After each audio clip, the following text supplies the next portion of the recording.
It's your champion buddy, erinahtl, and I'm here with my gypsy Dasperia. She's a married woman. Both of us are from the west, still different parts of the west. I think you're from the west. I'm from like southwest of Uganda, so there are different cultures even between us. Both from the west, there are different cultures, but then we went ahead to marry men from the east. Yes, but mine is further, more east, but this one is closer east. So we want to go through those culture shocks when you get married. You know, the cultures in the west are different from the cultures in the east. Even within us, like I've told you, the westerners, we still see the differences in other western cultures. But we want to see the culture shocks when we got married. So me, I don't have many because my husband is an easterner, but he grew up in the west, now in her west. Okay, so I didn't face a lot of things, but her, I think we shall be sharing. So what was one of the things that shocked you when you got married to someone from the east? One thing that shocked me was here in this place, when you marry a Gishu. Okay. You are not supposed. First tell them she's married to a Mugishu man. Gishus are Bantu. Yeah. The Gishus of Uganda are the Luya of Kenya. Yeah. Okay. So just have that background. So in their culture, you don't greet your father-in-law. You don't shake their hands. You don't hug. Actually, you be on a distance. When you meet each other, you don't want to cross each other. Like you don't want to get meet close one-on-one, like face to face. And that shocked me really, because in our culture, your father-in-law is like your father. You hug, you greet, you even eat together. But here you don't share anything with your father-in-law. And then the man doesn't share anything with the mother-in-law. So this is the west where she comes from. They are okay. There are no restrictions on the in-laws. It's all a matter of respect and honor. But for us, where we come from, that is there.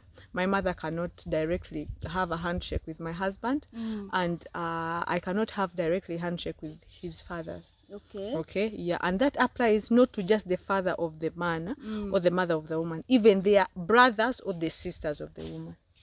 Yeah, that's a big shock. So you here, all the uncles. If my mom comes, they don't shake hands with my husband. Yeah, they will greet her at a distance. I'm told she's not supposed to, use the same bathroom. Imagine. You can't, put on your slippers. Like maybe you have left your husband has left the slippers on the door.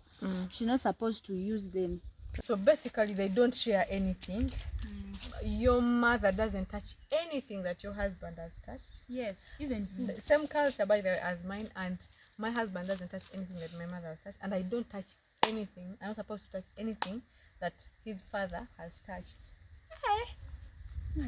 Basin, bed sheet, plates. So that means when those parents are visiting, you literally buy new things. Now, what shocks me here in the eastern Uganda is, even you are not supposed to look at the houses. Like if your father-in-law's bedroom doesn't have a door, you have to go like this. Like you don't have to see. You don't have to look there directly like this. Now I think about when he's sick, or you're the only one there to help. And you're the only one. We've had such scenarios that there is a time a person went to the zoo with the mother-in-law, and the mother was going to fall down. You know those high platforms where you're watching lions and what? So the mother-in-law was going to fall down, and the husband rushed and picked her up. Because being old, if she had fallen, she would break some bones. You're old; those bones are not going to, you're going to take long to heal. So the man, consciously, you cannot let a person just fall down. He went and grabbed her, and then she was like, "How dare you do that?" Yet her life has been saved. Now she's quarreling. That's nonsense.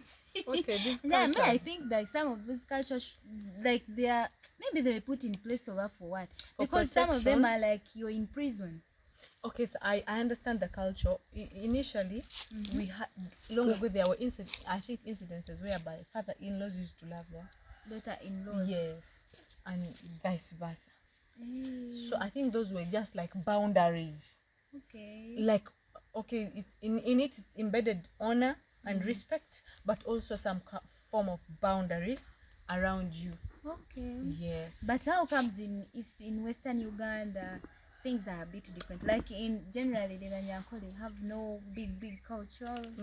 Because initially, do you know that in that tribe, in that setting, and in some cultures, why that was put in place, in some cultures there was no limitation about marrying distant relatives, you know. So some people, and in some cultures where they say our wife, the brothers of the man are free to take you as their wife. I think they were trying to put limitations that okay, the brothers can but not the father. You know, some cultures are there in Africa. When the big brother marries, or they all have to feast on my wife. You're joking with this. There's no problem with sharing. So those were just more like boundaries. Yes. Haven't you heard those things of our wife, our wife? Yeah, I've heard. Even when the husband dies, you know, they even take over the wife and everything. Yes. And sometimes when the man can't be able to pregnant, the brother steps in for him. When the man, how do they know that it's the man who's not able, or the woman is not the one conceiving? And they try, they exchange, like the brother steps in. So if it also fails, then they say it is the woman. That question, litmus test. So then there is another shock that got me here in East. There is also another tribe, another culture. Like when you deliver, when you're from the hospital to deliver, you must put on a traditional wear, like Gomesi tribe. Hey, it's a must. I don't know whether you're big, young, over which age, as long as you're from the hospital to deliver, or when you delivered from a village, you're supposed to wear that dress for a week and some month. I think it's more of a welcoming into motherhood, so traditional way. I don't know. Put on a bra, like you just have to look like the real African woman. Oh no, bra, just the traditional way. And they don't give you those organized ones. There are those ones which are like you just tie and look so disorganized.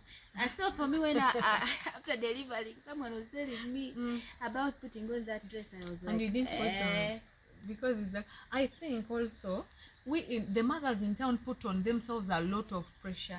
They have just given birth, and then they are in they want to be back in shape. You know, there is a lot of pressure in town. This trend is on, this clothes, you know. So I think this one is a way of toning you down. Please put on traditionally one whole week. Get used to the motherhood.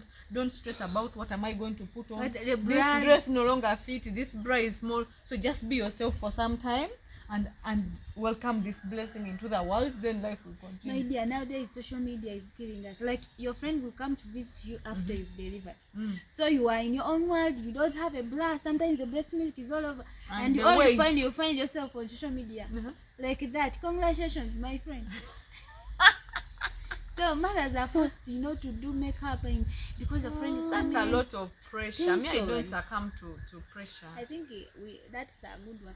Just need to be free. Yeah, be yourself at all times. After delivery, there is that stress you have. You've just been in pain. The hair is all looking that way. And you're still learning how to take care of this new person in your life, you know, who is so attached to you. Like, what is that? Another culture shock that you got? Another culture shock. So there is this one I saw, that when your mother, when the mother to me visits us, that one is not with my husband's case. There is also a friend of mine. She also got married here in the East. When a mother visits, you have to convince your neighbor, like, to give her accommodation, or else she's not supposed to sleep in your house. Oh, it takes us to the other point that they don't share anything with your husband, even their house. It is the neighbor to host her. So these days here, finding your mom come to visit you is very hard. Sometimes when a woman gives birth, they will allow you to go with your mom, because your mom will not be able to take care of you in your husband's house, because they can't share a house. A lot of limitations. They can't share a roof. They can't share utensils or what. So rather you go to your mom. Oh, now understand. That's why in most cases traditionally, when a woman gives birth, she goes to her mother's home and she's nursed from there. Very well, because they have the mother is free to touch anything and take care. Oh, no, now like I understand here in our place, my mom will come, but she will all be stressed. Like, my husband is coming. They don't want to meet. My husband has come. They are hiding. What if you knock each other? So with all that, I think they like taking their daughters. So that is, she's free to care for you. That is if you agree. Maybe you don't have a caretaker, but mostly even mother-in-laws really do take care of their daughter-in-laws when they have given birth. because if you are free with her, it's okay. Another culture, another shock. This is not like shock. It was the difference in the traditional wear. In the West, we wear differently. Yes. I'm going to be showing you the pictures and some videos. Here in the West, we wear differently. It's mostly a 3-piece, something inside, a short dress, and a big wrapper like a sheet to cover your body. Then this side, what do they put on? They put on, in this side, they put on like more Buganda. Central, Gomesi? they put on a gomesi. Actually, it's their traditional clothes. Okay. So when people are giving, are given away in marriage, they are doing traditional kwanjulas and so on. They use gomesi mostly. Okay. Is there an instance where you had traditional celebrations and you put on your Western wear? And what was the reaction? The reaction was like everyone was looking at you. Because I found myself only one person in that the whole yeah, but I feel comfortable more if I put on my traditional wear. Yeah, than the I'm just still learning, you know, to wear there. It's all adjustments. I'm adjusting, but I don't feel it comfortable. This is something you've started after 20-something years. But this one you've grown up watching. So every time I put on, even when someone tells me you're smart, you'll be like, really? Okay. I don't trust. Same with me when I put on a gomesi. I've never put. It's only once when I put on a gomesi and I felt smart. But all the times I've put on a gomesi, I've always felt like, really? The way you tie this one.